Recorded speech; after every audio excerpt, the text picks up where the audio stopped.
예수님께서 오병이어의 기적을 일으키신 이후에 많은 사람들이 정말 말 그대로 예수님을 왜냐하면 말도 안 되는 방법으로 사람들이 절대로 이해할 수 없는 형태로 자신의 필요를 채워주었기 때문이죠. 병자들을 고치셨을 뿐만 아니라 배고픈 그들에게 먹을 것도 주셨습니다.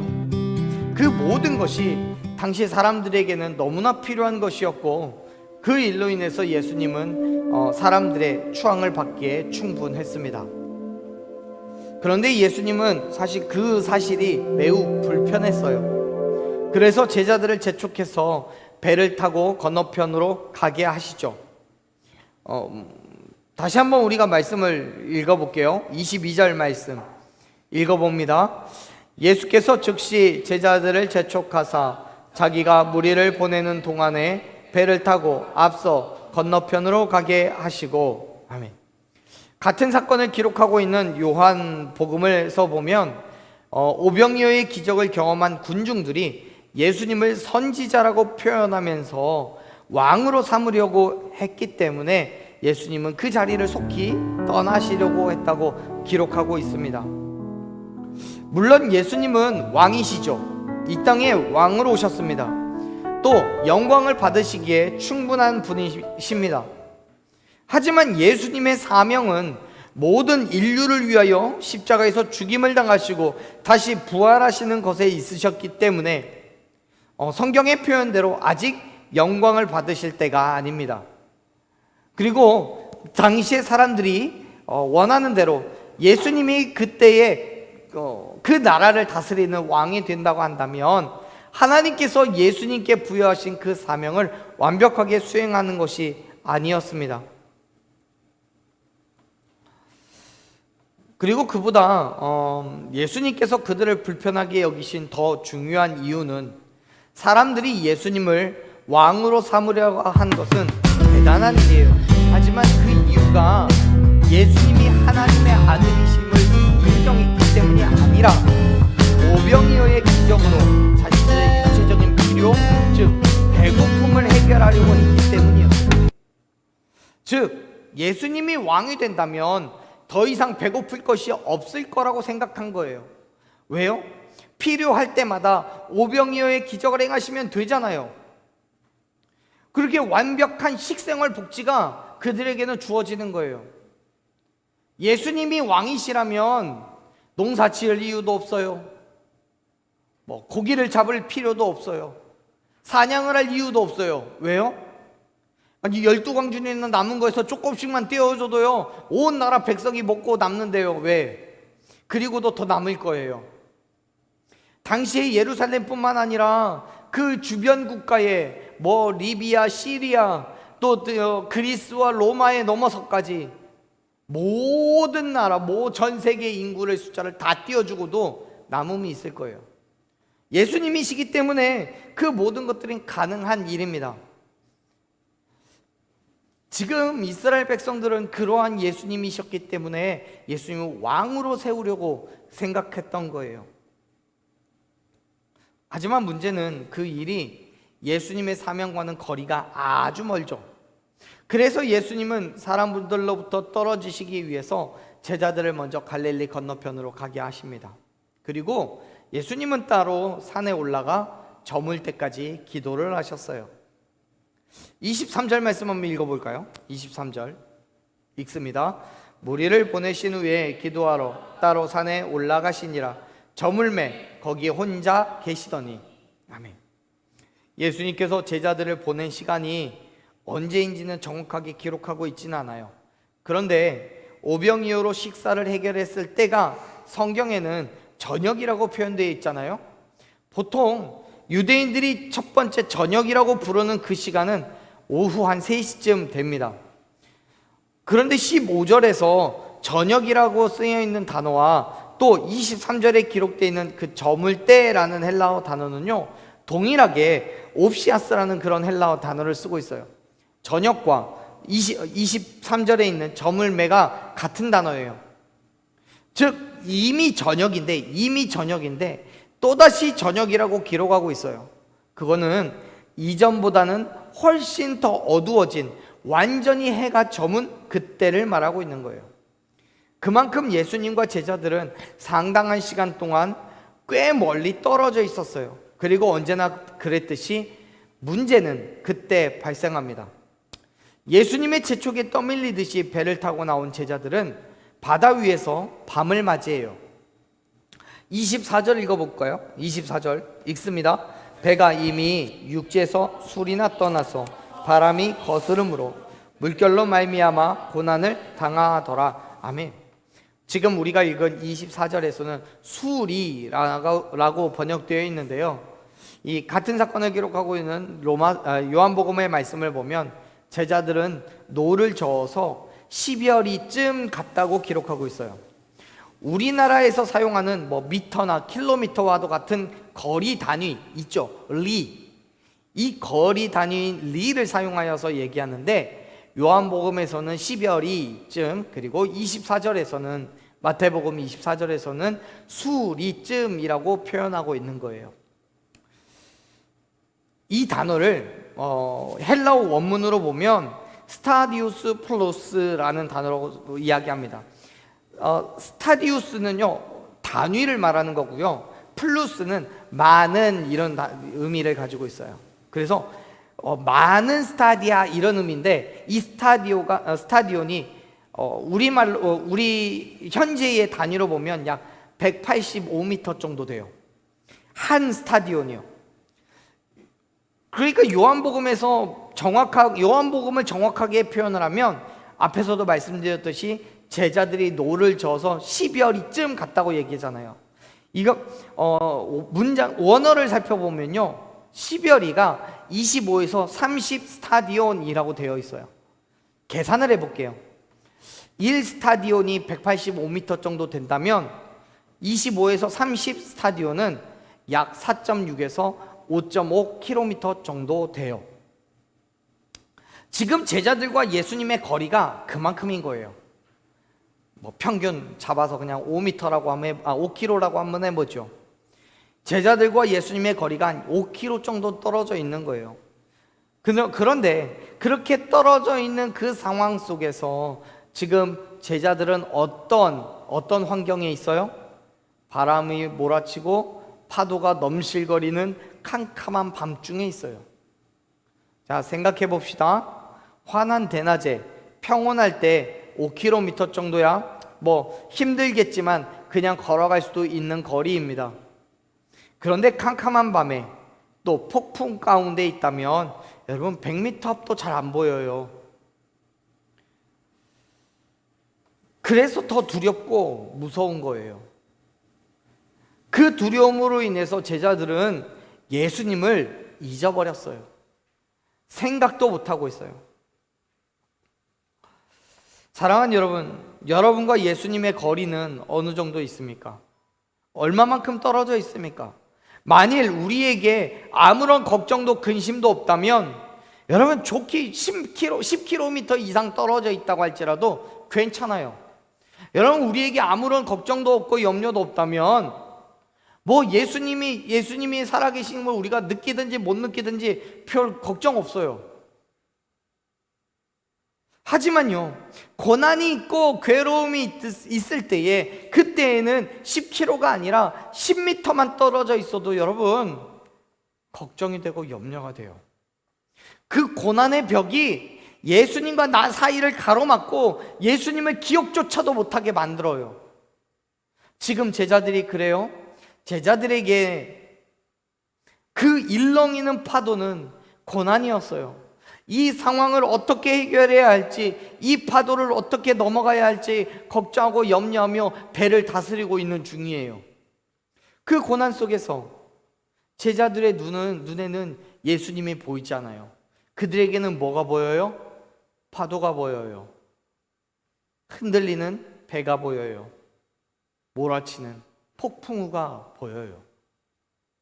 사랑하는 여러분, 우리의 눈에 보이지 않는다고 예수님께서 계시지 않는 게 아니에요.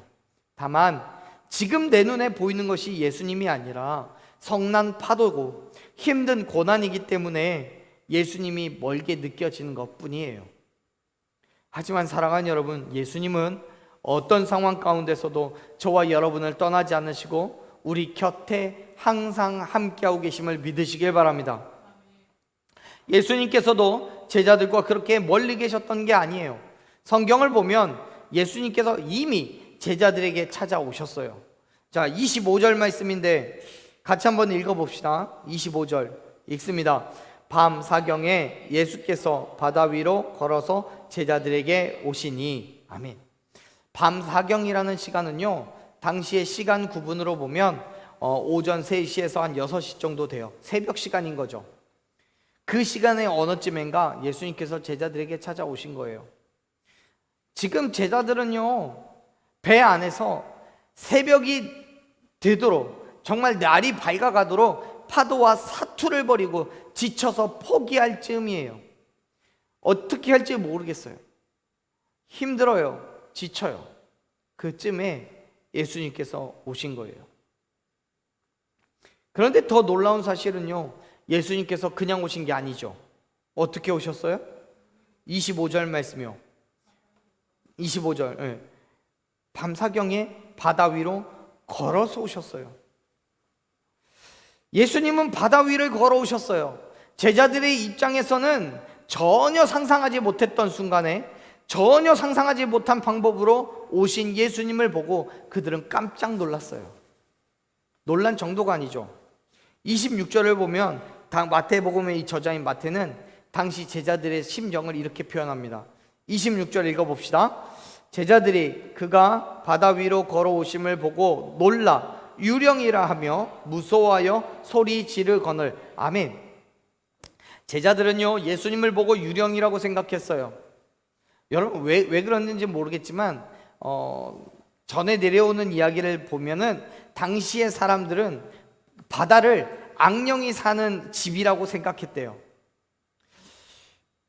그러니까 그 밤에, 폭풍과 치는 그 밤에 바다 위를 걸어오는 예수님을 보고 여러분 얼마나 놀랬겠어요.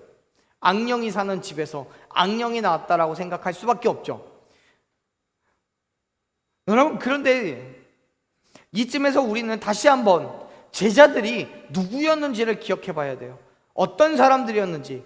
그들은요, 예수님의 기적을 경험했던 사람들이에요. 조금 전까지만 하더라도 어떤 일이 있었습니까? 광야에서 5,000명이나 넘는 그 많은 사람들에게 물고기 2마리야 떡 5개로 배불리 먹고도 12광줄이나 남겼던 분이 예수님이세요. 그 예수님께서 또 병든 자를 고치시고 귀신을 내쫓으셨던 분이셔요. 그 모든 일들을 눈으로 경험했고 봤던 제자들이에요. 그 제자들이 폭풍우가 치고 파도가 넘칠거리는 그 환경 속에서 예수님을 기억하지를 못해요. 예수님을 떠올리지를 못해요. 어쩌면 정말 예수님을 하나님의 아들로 믿는다면, 그런 제자들이라면 그 파도 가운데서 그들은 기도해야 돼요. 예수님, 어디 계세요? 지금 빨리 오셔서 우리를 구해주세요. 하나님, 어디 계세요? 지금 오셔서 우리와 함께 해주세요. 그런데 여러분, 지금요 제자들은요 그러한 일들을 전혀 하지 않아요. 아무것도 기억하지는 못하고 있는 거예요.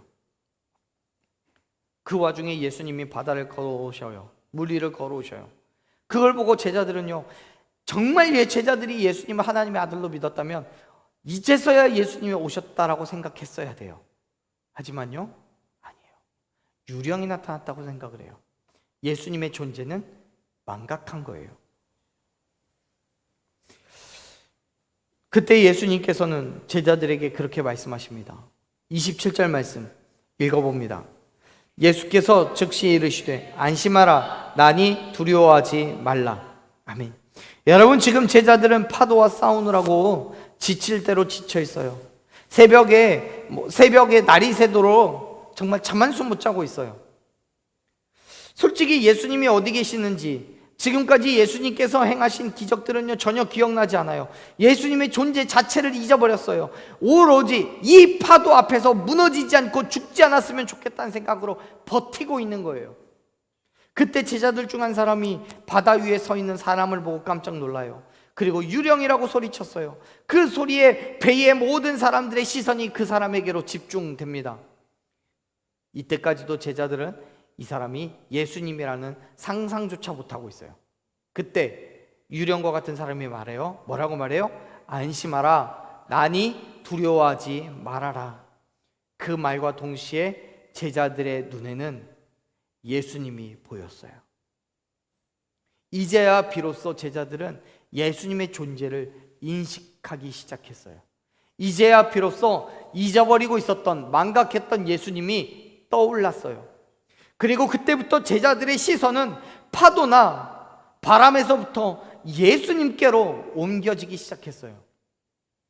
성경을 보면요, 예수님께서 27절에서 안심하라고 말씀하는 그 순간에는요, 아직 파도가 멈추고 있는 건 아니에요. 파도는 언제 멈춰요? 예수님께서 배 위로 올라섰을 때 멈춰요. 30절에서요.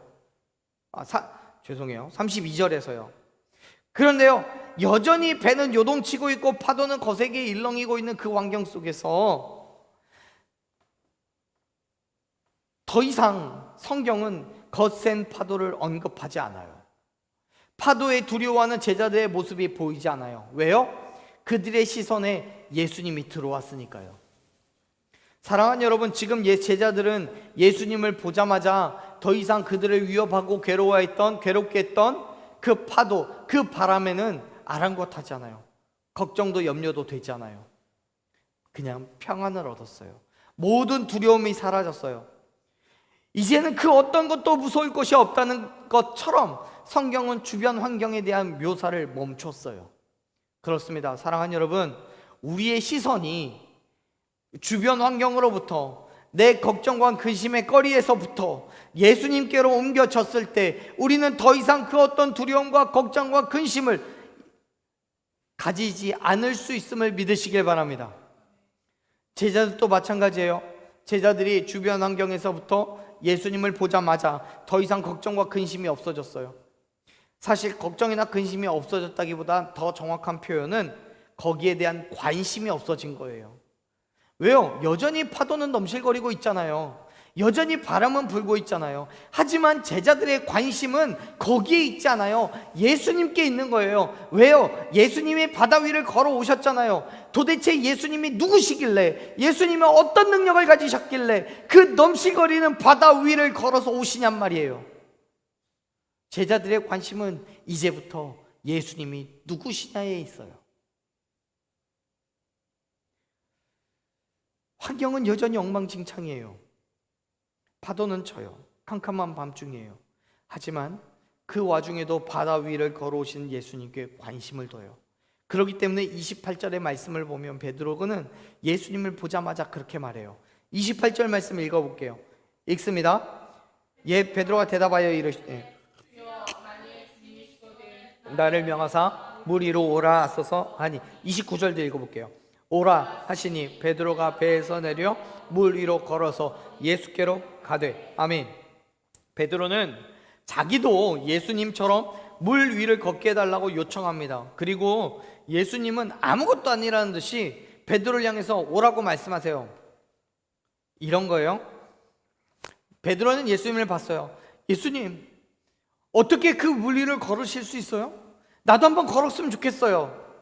그러자 예수님이 말씀하신 거예요. 그래? 와.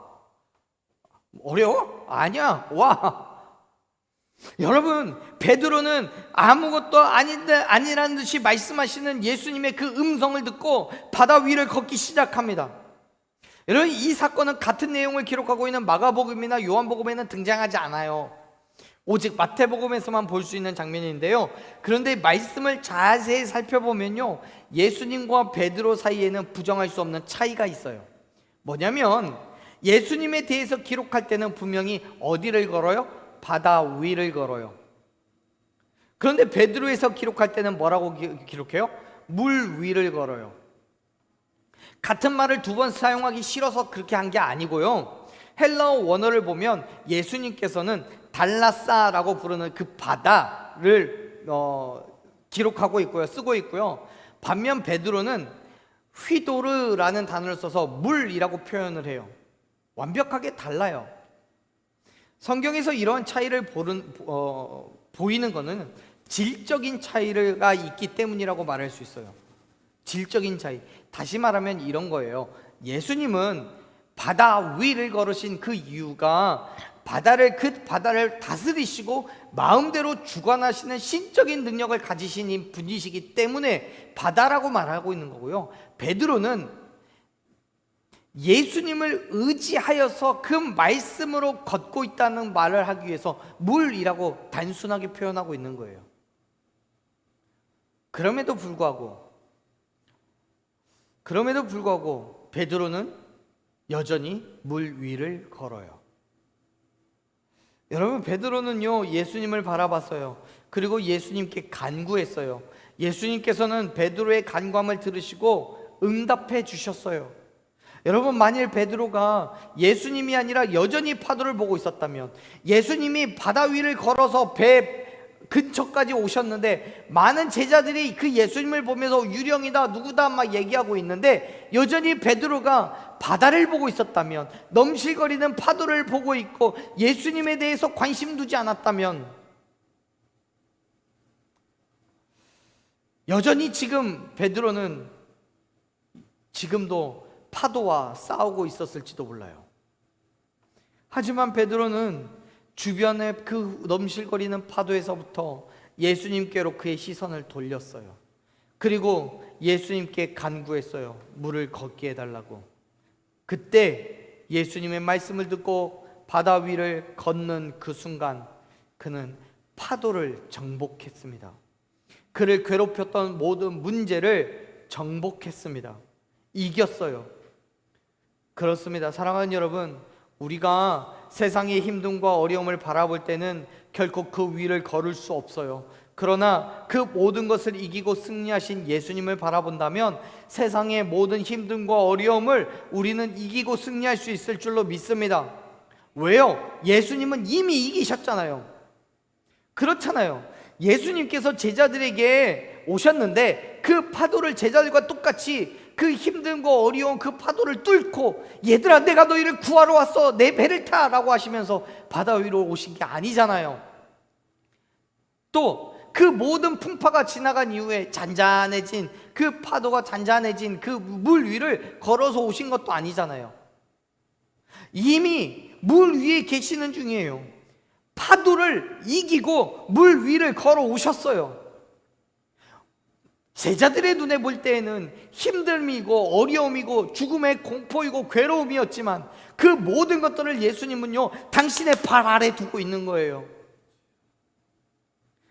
그렇기 때문에 우리도 예수님을 바라본다면, 예수님의 음성을 듣는다면 우리도 예수님과 같이 물 위를 걸을 수 있음을 믿으시길 바랍니다. 예수님께서 이기신 것처럼 우리도 이길 수 있는 거예요. 내 힘과 내 능력이 아니라 예수님께서 우리에게 주신 그 힘과 능력으로요. 사랑하는 여러분, 예수님을 바라보십시오. 예수님께서 부어주실 그 힘과 능력을 소망하십시오. 우리의 시선이 예수님께 향해 있다면 우리의 모든 힘듦과 어려움은 분명히 넘어설 수 있을 줄로 믿습니다. 그렇지 않다면 당연히 또다시 시험과 유혹 속에서 넘어지게 되는 거예요. 그런데 여러분, 여기에서 우리가 잊지 말아야 될 것은 베드로가 하나님께 간구한 것이 단순하게 자기의 호기심을 채우기 위한 것이거나 자기의 육적인 만족과 자랑을 위한 것이 아니라는 거예요. 즉 물 위를 걸은 그 이유가 다른 사람들에게 자랑하려고, 나 물 위 걸었다 라고 자랑하려고 그런 게 아니라는 거예요. 성경에서 기록하고 있지는 않지만요 28절에서 보여지고 있는 베드로의 말을 생각해 보면 나름대로 흥분과 욕심을 가지고 있었던 것처럼 보여요. 왜냐하면 물 위를 걷고 있는 예수님을 보면서 흥분에 가득 차서, 예수님 어떻게 그렇게 하실 수 있어요? 나도 한번 걸어보면 안 돼요? 그러고 얘기하고 있는 거거든요. 그럼에도 불구하고 예수님은 그의 요청에 응답하셨어요. 야고보서에서는 분명히 얘기하죠. 너희가 구하여도 받지 못함은 너희의 정욕을 위하여 쓰려고 잘못 구하기 때문이라고요. 어쩌면 지금 베드로가 야고보서에 있는 그 말씀과 같이 잘못 구하고 있는 건지도 모르겠어요. 하지만 예수님은 그의 말씀에 응답하셨다고요. 오라고 하셨잖아요. 예수님께서 그렇게 말씀하신 이유가 어디 있을까요? 31절을 보면 그 이유를 찾아볼 수 있어요. 우리 말씀을 조금 더 건너뛰어서 31절 말씀 한번 볼게요. 31절 읽습니다. 예수께서 즉시 손을 내밀어 그를 붙잡으시며 이르시되 아멘. 여러분, 지금 베드로는요, 물 위를 걷게 해달라고 예수님께 요청하는 것이요, 믿음이 있어서 그런 게 아니에요. 믿음이 있다기보다는 더 정확하게 표현하자면 물 위에 있는 사람이 27절에서 스스로 예수님이라고 나다라고 표현하시지만 그가 정말 예수님인지 아닌지 확인이 되지 않아요. 아직 의심하고 있는 상태예요. 그래서 28절을 보면 베드로가 뭐라고 얘기를 해요? 만일 주님이시거든, 만일 예수님이시라면 나를 걷게 해주십시오. 당신이 유령이 아니라 예수라면 나를 걷게 하십시오 라고 얘기하는 거예요. 지금 베드로는요, 자기가 물 위를 걸으면서 두 가지를 확인하고 싶은 거예요. 첫째는 나를 물 위로 걷게 할 만한 능력이 진짜 예수님이 능력이 있는 진짜 예수님인지 그걸 확인하고 싶은 거고요. 두 번째는요, 이 물 위를 걸어가서 예수님께 가까이 가겠다는 거예요. 사랑하는 여러분, 어쩌면 베드로가 예수님께 간구하고 있는 것은요, 나의 유익일지도 몰라요. 그럼에도 불구하고 예수님은 베드로에게 가까이 오라고 하셨어요. 왜요? 그 일을 통해서 예수님은 당신이 하나님의 아들이라는 것을 드러내야만 하거든요. 예수님의 능력과 권세를 보이셔야만 했거든요. 그렇습니다. 우리가 예수님을 바라봐야 되는 이유는 예수님이 세상을 이기셨기 때문입니다. 죽으시고 부활하셨기 때문입니다. 예수님의 그 부활은 믿음이 약한 이들에게 세상의 어려움을 이길 만한 믿음을 주시는 부활인 거예요. 예수님께서 우리에게 세상을 이길 만한 힘과 능력을 주시는 거예요. 언제요? 우리가 예수님을 바라볼 때요. 베드로는 그의 눈앞에 있는 문제를 해결하기 위해서 이미 문제를 해결하신 예수님께 간구했어요. 그리고 예수님께서는 베드로에게 힘과 능력을 주시면서 그 문제를 밟고 오라고 말씀하셨어요. 그렇게 베드로는 물 위를 걸을 수 있었어요. 사랑하는 여러분, 어떤 어려움에 또 어떤 문제에 있든 예수 그리스도를 바라보시기 바랍니다. 예수님 앞에 간구하십시오. 예수님께서 그 모든 문제를 해결할 힘과 능력을 더하여 주실 줄로 믿습니다. 보세요, 베드로는 물 위를 걸어서 예수님께 가잖아요. 그의 힘듦이었고 그의 문제였던 일들을 발로 밟고 있어요. 그런데요, 베드로에게 위기가 닥쳐요. 여전히 바다에는요, 성난 파도가 있었기 때문에요. 예수님에게서 바람과 파도로 시선을 옮긴 베드로는요, 무서움을 느껴요. 그래서 어떻게 돼요? 빠져요. 30절 읽어보겠습니다. 바람을 보고 무서워 빠져가는지라 소리질러 이르되 주여 나를 구원하소서 하니. 아멘. 그렇습니다. 베드로는요, 물에 빠졌어요. 말씀만 보면 베드로가 마치 엘리베이터를 타고 내려가듯이 서서히 물에 빠지는 것처럼 느껴져요. 그런 뉘앙스가 있어요. 그런데요, 아마 이 모든 과정들은 순식간에 벌어졌을 거예요. 그의 시선이 바다를 향해 있는 순간 그 순간에 물에 퐁당 하고 빠지는 거예요. 그때 베드로는요, 예수님을 향해 부르짖어요. 구원해달라고요.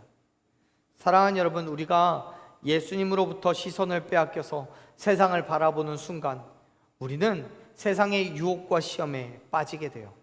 문제는 인간의 연약함은 빠지는 그 순간에 어떻게든 스스로 살아보겠다고, 어떻게든 이 순간을 해결해 보겠다고 애쓴다는 거예요.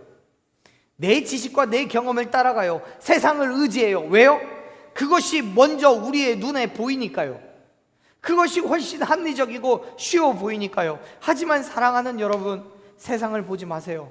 힘들고 어렵지만 예수 그리스도를 바라보시기를 축원합니다.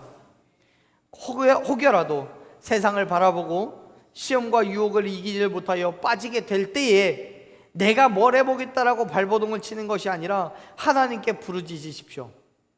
다시 한번 하나님을 바라보고 구원의 은혜를 베풀어 달라고 간구하십시오. 믿음으로 구하십시오. 이미 한번 우리에게 불가능한 승리를 주셨던 하나님께서 또다시 이루어 주시지 못할 이유가 뭐가 있겠습니까? 사랑하는 여러분, 여러 가지 힘듦과 어려움 속에서 세상의 어떤 것도 바라보지 않으시고 믿음으로 온전히 하나님만 바라보십시오. 그리고 하나님의 은혜를 구하십시오. 내가 할 수 없어서 하나님의 역사심을 구하고 하나님께서 주시는 그 힘과 능력으로 하루하루를 살아가는 거예요. 여러분, 예수님께서는 이미 세상을 이기시고 정복하셨어요. 그리고 오늘 저와 여러분에게도 그 일을 약속하셨습니다. 언제요? 온전히 예수님을 바라볼 때요. 그때 하나님께서는 우리를 세상 가운데서 건지시고 하나님의 크고도 놀라운 일들을 보게 하실 줄로 믿습니다. 저와 여러분의 그러한 삶을 통해서 하나님의 역사심을 이 땅 가운데 드러내실 줄로 믿습니다. 물 위를 걸은 베드로와 그와 함께 배에 오른 예수님을 보고 배 안에 있던 모든 사람들이 예수님을 하나님의 아들이라고 인정한 것처럼요. 보세요. 33절을 보면요, 사람들이 이렇게 고백해요. 33절 읽어봅니다. 배에 있는 사람들이 예수께 절하며 이르되 진실로 하나님의 아들이로소이다 하더라. 아멘. 사랑하는 여러분, 오늘 저는 저와 여러분의 모든 문제가 해결될 줄로 믿습니다. 우리의 모든 근심과 걱정의 거리들이 다 해결될 줄로 믿습니다. 믿음으로 나아가며 예수 그리스도께 고백하고 간구하는 우리에게 하나님께서 크고 놀라운 일을 경험하게 하실 줄로 믿습니다. 세상 바라보지 마십시오.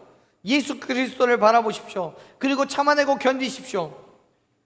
그 일을 통해서 하나님은 세상 가운데 하나님의 살아계심을 증거하게 하시는 거예요. 33절에서 그 사람들이, 모든 사람들이 고백하는 것처럼, 예수님을 진실로 하나님의 아들이라고 고백한 것처럼 우리를 통해서 하나님이 살아계시고 예수님이 그리스도시고 우리의 구세주 되심을 알게 하실 줄로 믿습니다. 그 믿음의 삶을 살아가는 거예요. 그게 저와 여러분이 살아가야 할 그리스도인의 삶인 줄로 믿습니다. 사랑하는 여러분, 오늘 다시 한번 그러한 믿음의 결단이 있으셨으면 좋겠어요.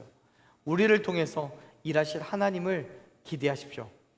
성령 하나님의 놀라우신 일들을 소망하십시오. 우리가 예수 그리스도를 바라보며 하나님 앞에 내 삶을 내어놓고 나아갈 때에 하나님께서는 우리가 이길 만한 힘과 능력을 더하여 주실 줄로 믿습니다. 어떤 힘듦이 있으십니까? 어려움이 있으십니까? 좌절하지 말고 쓰러지지 말고 이 시간 다시 한번 하나님의 놀라운 일들을 바라보며 세상에서부터 하나님께로 우리의 시선이 옮겨지는 그 놀라운 경험이 저와 여러분에게 있기를 간절히 축원합니다. 우리 이 시간 함께 그러한 믿음으로 기도하며 나아가겠습니다. 하나님의 일을 바라보십시오. 우리의 모든 근심과 걱정의 거리들이 오직 예수 그리스도께 다 맡겨놓고 나아가기를 소망하십시오. 오늘 이 시간에 그러한 믿음으로 기도할 때 하나님께서 다시 한번 우리에게 힘과 능력을 주시고 모든 문제를 해결하여 주실 줄로 믿습니다. 우리 간절한 마음으로 기도하며 나아가겠습니다.